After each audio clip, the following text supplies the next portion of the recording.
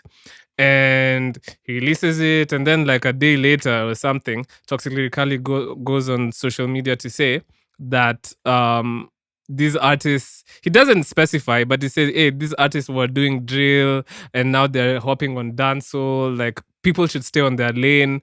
Like, you're kind of diluting the whole dancehall scene. And like, we're what did he say? We're destroying the balance. Like, with the balance, we're messing with the balance, right?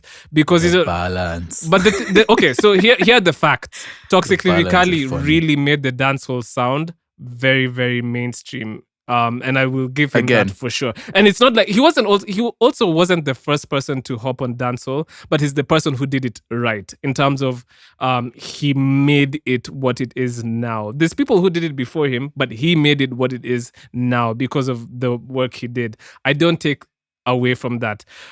But then the question is, does that give him the right Ownership. to kind of say, yo, why are all of y'all leaving what you used to do to hop on this sound? Don't you think artists have a little bit of freedom to express themselves the way they need to?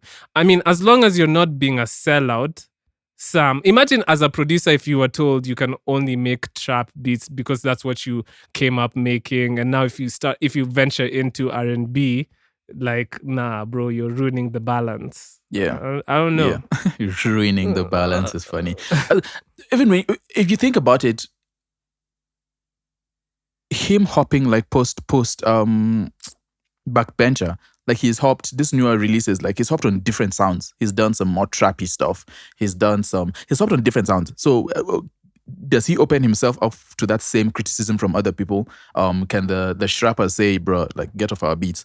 We made it popular, why are you hopping on it? You don't really own a sound. That's number one. Number two, and this is important, you can't just lump the whole of dancehall into that one category, because then people from outside and the real dancehallers in Oh the yeah, yep. You're cooking the now. real dancehallers could come and say, hey, bro, like you're only popular because this is our sound. And that whole aspect of it. You can't, this is kind of a moot point. Like you can't really claim, you can't really claim a genre as one person. So is he the only one allowed to do it? It doesn't make sense. Exactly.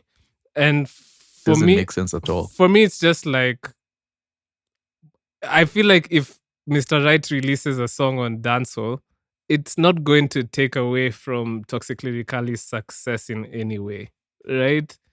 It's not like once. Oh, it's like that once. Backbench all of a sudden has been deleted now It's from like- everyone's minds. It's like, oh my god, Mr. Right and AJ are releasing songs on dancehall. Damn, I'm done with dancehall now. It's the balance is ruined. Me as a listener now, I'm just like, yo, the balance is ruined. I'm done. No, It's actually not, that's good not how it for works, other though. artists. It's good for other artists to jump on different genres because then they impart some of their flavor into it, right? And it's just better for the industry. Like you can't And curtail one aspect of music and claim that that's your corner and no one else can come in that corner. And there doesn't will work. be a time when collectively we do actually genuinely get tired of dancehall, and Toxic Lyrikali will hop on something We'll different hop on something else at some Exactly. point. So this, and now this are we doesn't gonna help- it say doesn't that help your he's future ruining case. the balance of whatever that is in Yeah, the yeah, future? yeah, yeah. No. the balance. Yeah.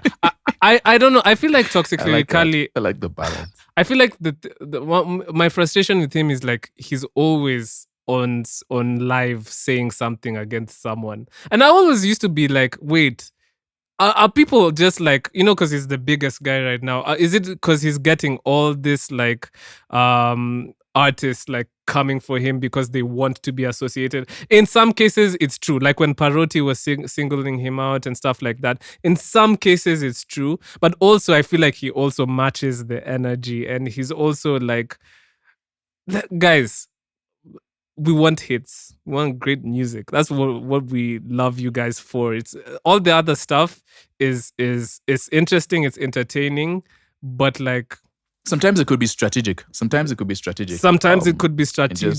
Yeah, because but I want to hear the hits. Who is new? I know, and of course, people always want to hear the hits. But then, as an artist who is new, sometimes it could be strategic. Sometimes it could just be inexperience, where you are using it to position yourselves. Like if you're on top of people's minds, that definitely does well for like your marketing and everything. Other times it's just inexperience, and I have a thought, especially with social media and everything. I have a thought, so it must be given now, in the way that I want to give it, and that's why later on people hire PR managers just to announce things for them, even if I'm just announcing an EP. They figure out the right way to do it, because that could either, how you do it could help or hurt your career. So I don't know what it is with him. He sounds like he's in the limelight now, so I don't know. We'll be reporting on more, I guess, next time. But yeah, as a newer artist, of course, and I don't want to have to be the guy to say just focus on music, get into the studio and work. But then that's really what determines your success and solidifying. Like what he's talking about, he could work hard enough that he doesn't have to say it. Like get into the studio and just make a couple more of those, so everyone knows that this is Toxic Sound. So you're not threatened at all by anyone else jumping on it. Or maybe Mr. Right and Toxic were like, yo, let's create this beef together, and then everyone wins. There's always that aspect to it, right? There's always that. That's always the thing. For me, that's always a thought in my head. Like, it's a good conversation to have, regardless. It's a good conversation to have, and just something to look at, because that has happened, and it's not just with him. I think that has happened many times in many different places in the industry, where some people think that they are, because they've gotten known for a sound, or they have a couple of hits with a specific sound or style of music, that style belongs to them, and that's just a load of. I get, but it stems from insecurity, man. It does stem from insecurity. I've been there. Like when I was making drum and bass beats and trying to fuse them with like sharp elements. Hitting on anyone else who was doing drum and bass. Yeah, you feel, and then now when people start to say it's cool to like innovate in these ways and stuff like that, and you see other artists hopping on them, you start to feel bad. You start to feel like your sauce is being taken away slightly, but really it's not.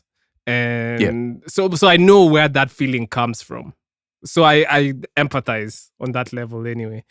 Was there any music you empathized with this week? All right. I'll do everything for the transition, Sam. I was just about to say, this guy will do anything for the segue, man. He'll give his life for a segue, bro. Give his life. Yeah, I went to a couple of releases. First off, I'll get to the projects. Mutoriah dropped "We Don't Need Money to Be Rich," which is a fantastic name for a project. I like albums being whole statements and philosophies as the album title. It's fun. I went to the project and it's very Mutoriah sounding. I really like Mutoriah. Mutoriah has progressed in his artistry, and I think it's very clear to see. He's very musical, which is one thing I really enjoy about his music. Of course, he has history in that, and he's talented in many. I remember being in the studio with him, and me not knowing how to play different instruments. My thought is, all right, who do we get for this, or who can I call to come and do this? And Mutoriah, we were working on a song with an artist, and he leaves the keys and is like, all right, it's time for the bass part. So in my mind, I'm like, all right, cool. Let's see. Let me pull out my phone, see who we can call. He just walks in and picks the bass and lays it down, and he actually does like a really good job. And so of course I'm there feeling like, oh dang, I need to get my act up. And he can play many different instruments. And so it's just very, all that is just very musical, and it's very good to hear him. You can hear some of his signature sound on projects. I mean, on songs like Hello Mama, to some extent, Baki Kidogo with Billy Black, and just a bunch of other ones. Bora with Joshua Baraka. Like he's carved out a little, and even on the vocal side, like Day One with A Rush, he's carved out that space for himself, which is really cool. I enjoyed some of the songs. Hello Mama, I think, was one of the ones that I really liked the most. Of course, I like anything that Billy Black does. So Baki Kidogo is one of my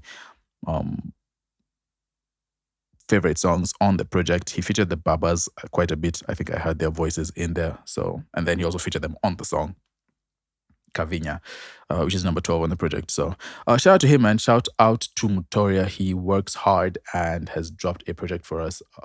So the other one I listened to was released on Monday.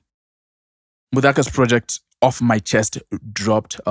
She dropped that. It is 11 songs, which is like this sweet spot for albums. Shout out to Muthaka, man. Part of the whole R&B scene. We like a good. I just want to see a lot of this R&B artists like progress. Like we need to see a lot more of them and do more bigger, more far-reaching work in terms of just the music and the sound that they produce. Most of it, I think, most of this project was produced by Martin Gwandho. It's very acoustic. It's very sparse. There's spacing. It allows Muthaka to shine. On some songs like Reason, I think she did really well in terms of vocally. June 10th, the last song on there too, she did pretty well in terms of her vocals. The album features Martin Gessa, Barbara Wangoi, Timothy Aranaitwe. Martin Gessa's voice is brilliant. I think that was a good pairing. But I really enjoyed Reasons. I enjoyed the last song, June 10th, and Masala Tea as well. And on Priceless with Lavosti, this one was interesting. She got a reggae guy to, it's just like a reggae feature, but then it's not like a feature. And that was very cool. The song is interesting too, because it's like two reggae songs in one, which I think is very, I like that in production. So shout out to her. It was a good project, man. A lot of guitars, strings, just a lot of focusing on vocals, and yeah, shout out to her. It'll be interesting to see just how this progresses. I need to listen to it again. I found out that, so before I pass it off to you, I found out that listening to albums the first time, sometimes you can feel a specific way about it, and then when you listen to it, albums and songs, when you listen to it again, it gives you a completely different feeling. And sometimes I try to avoid that different feeling. I just want to listen to it once and then. But that's why those people who review albums like after the first listen, man, I never take their opinions that seriously. Their word, it's a classic already, and it just dropped. Either way, the people who say it's a classic already, I don't take them seriously, or the people who instantly hate on it, I don't take them seriously. Yeah, the ones who instantly hate on it, I think there's pre-hate. There's pre-hate. The hate was cooking, and then the album dropping just made it. Or the people who instantly glaze this pre-glaze. Pre-glaze is crazy. Oh man, yeah, the album just amplified how they were feeling. That's a wild way to put it, but it's true. Pre-glaze. Okay, so I listened to All Over by Charisma. Shout out to him. I was really digging the background vocals. Karun released a song. Bigfoot in your Feel you face. With Bigfoot in your face. I am the biggest Karun fan, man. In school, Do you think it's how like size 11 feet, size 12? Size 13. We're not going to speculate on this. Yo, can we talk about music, though? Okay. I'm sorry. No. She was talking about her moving or wanting to move in a different direction from her previous projects, especially the most recent one. And I mean, like she said, there is elements of Karun in here. I don't think it's a very far departure from what she is and sort of her subject matter and how she presents it. But no, it's really, I mean, I'm always here for a Karun, just like, Karun crooning. It's very minimal. It's fantastic Agreed. Music. Agreed. Looking forward to more music from her. Sure. So Dez dropped a collaboration with Njeri called Your Body. I don't know if Dez has released music in a while, so it's really good to hear him back. Dez released a hit back in the day called Stuck in My Pressure. That was like when Shrap was really bubbling. So shout out to Dez. Then there was a compa classic by Masauti and Otile Brown. They released the song I'm Waiting. I've been waiting for compa to become the mainstream sound in the Kenyan industry. It's taken a while, isn't it? It's taken a while, but it's happening. It's happening. It's taken a while. It was supposed to be last year. Slowly, it was supposed to be last year, but maybe 2026 is when compa takes over. So let's wait for Hendrik Sam. Let's see. And if not this year, then 2027. You don't know. Let's see how it goes. I listened to Rausha by Ethic. In my opinion, a little bit just underwhelming. I don't know. I didn't really resonate with it. I usually like when they drop, but I didn't. This one I didn't resonate with. As I mentioned, Mr. Right dropped the song Shillings. Headbad by Mad G also came out. So shout out to Mad G. Mad G has just been releasing so much music. There was Wololo Ya Ye by So Fresh and Bithi. I feel like Bithi is like Sam's like fave. I don't know why, but I enjoy his music. He's just I like. I really do enjoy his music. I think he's very good at flows. He picks his flows really well. He does. And how he glides in between them, I think is very masterful in terms of how he's rapping. So it will just probably take like one or two like very well placed songs, and I think BT will become part of like more mainstream conversations. You heard it here first. He has the ability to. Yeah, you heard it here first. That's Sam's prediction. I think the last songs I'll say. Shout out to Sadie. She released a song with Clark King called Free Reign. So shout out to Sadie, man. Good to see you releasing music. Joy Njoki dropped an EP called Take Two Grey, which I've been trying to figure out. Anyway, I don't know what it means, but it's captivating. Take Two Grey. I like it. My favorite song was the last song, Mwisho. I think Joy Njoki has really, really sublime vocals. Shout out to her. And lastly, I'd say I listened to Cool Me Down by Keem Life. It's on an Afrobeat. It's on an Afrobeat like vibe. I've heard in both production and vocals. I've heard concerns from people being like, they don't resonate with Keem Life because it doesn't sound Kenyan per se. It sounds more like West African. So it's more West African, Nigerian. I don't know, but he does sound I went to check good whether he was tracks, featured. Though. Yeah, I went to check to see whether he was actually featured on New Music Friday Nigeria, like when I heard it, because I feel like his music might fit a little bit better in like a New Music Friday Nigeria. New Music Friday Nigeria always feature Kenyans. Like, okay, this is gonna sound bad, but he's not on there. At least with this release, towards the bottom, like they always have like some Kenyan music on the New Music Friday. Yeah, Nigeria. I know. Karun was on there. Even Brandy Minor was on the New Music Friday Niger this week. Yeah. So it's not uncommon. I think even Mutoriah and Joshua Baraka, if I'm not mistaken. So Sam, what do you think was the specifically song? Because his music. Oh, sorry. Go ahead. Hold up. Before I think his is just more noticeable, especially because it's style of music. Like that's something that might fit in a little bit better. But yeah. This week, let's get into our pick of the week. I don't know, man. There's a few ways we could go. I think what I'm going to do though is from Off My Chest by Muthaka. We're going to play Reasons. Very R&B. Very, very R&B, very, very guitar-y. I enjoyed the song. I think it was one of the standouts on the project. Of course, I need to go back to the project and listen to the rest. But this week, we are going with Muthaka from her project Off My Chest. And the song is Reasons.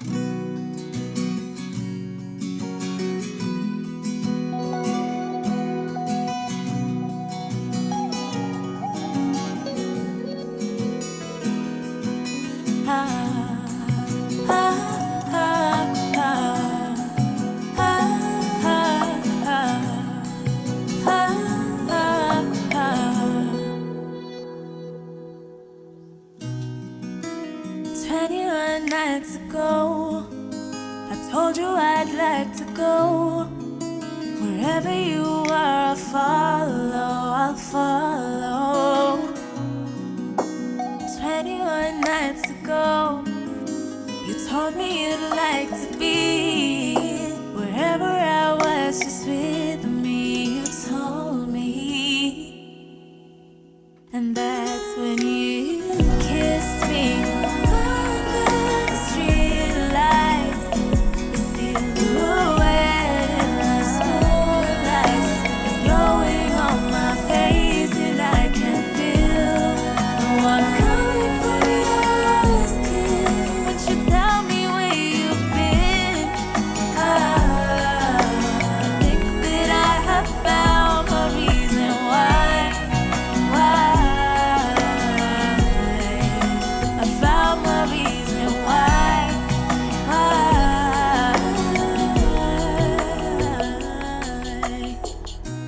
Dashoka gya dole dio edemweganu,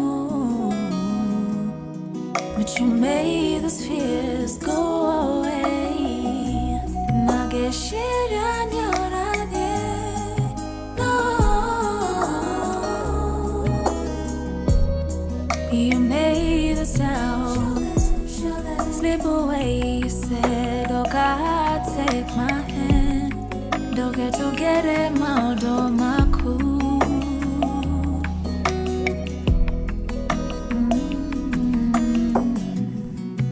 No, yeah, those words brighten up my day. Oh, honey, I can't look away.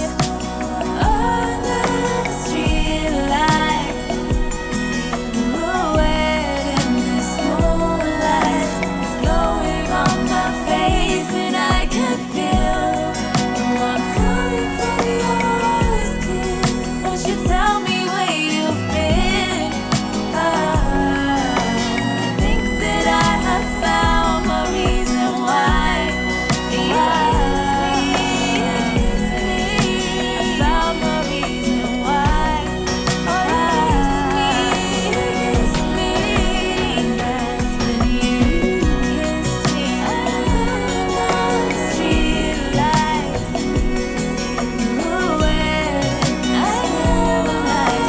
Growing on my face, and I can feel I'm coming from your skin. Won't you tell me where you've been? I think that I have found my reason why. I found my reason why.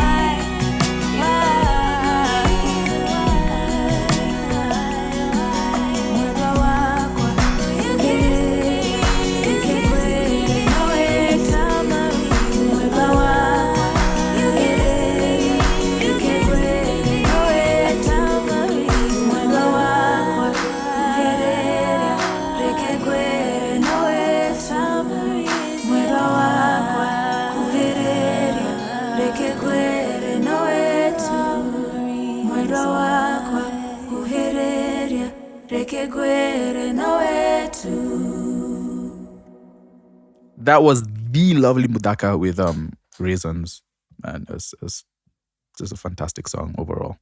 Definitely going back to the project. Shout out to her. And yeah, man, it's cool because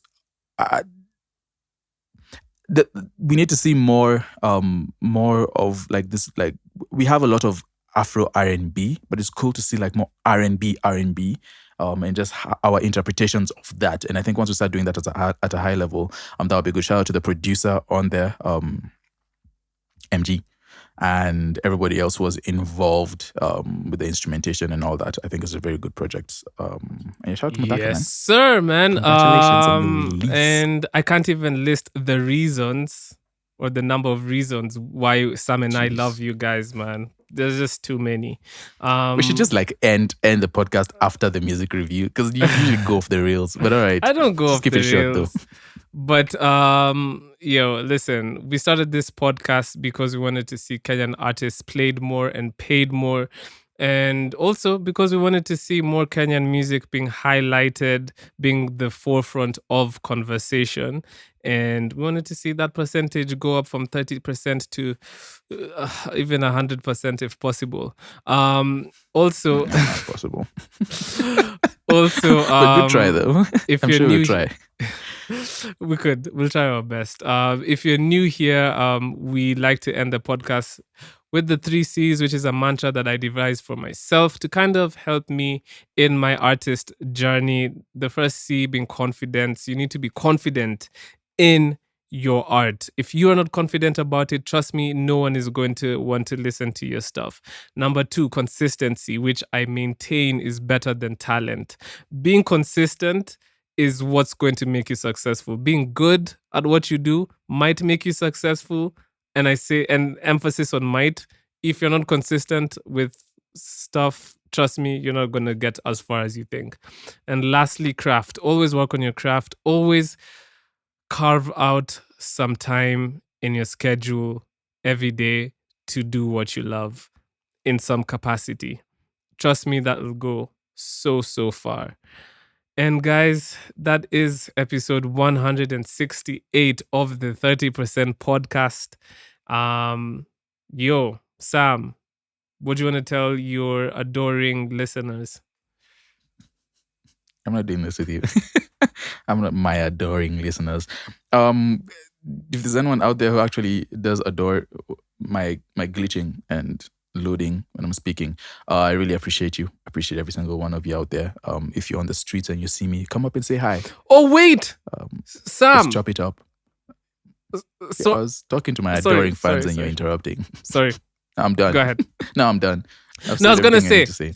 we wouldn't be able to wish everybody a happy Valentine's Day because the next podcast won't be out. But do we have to? Then. So we're doing it now. Happy Valentine's, guys. No. Oh, be in love. Listen, I love seeing people in love.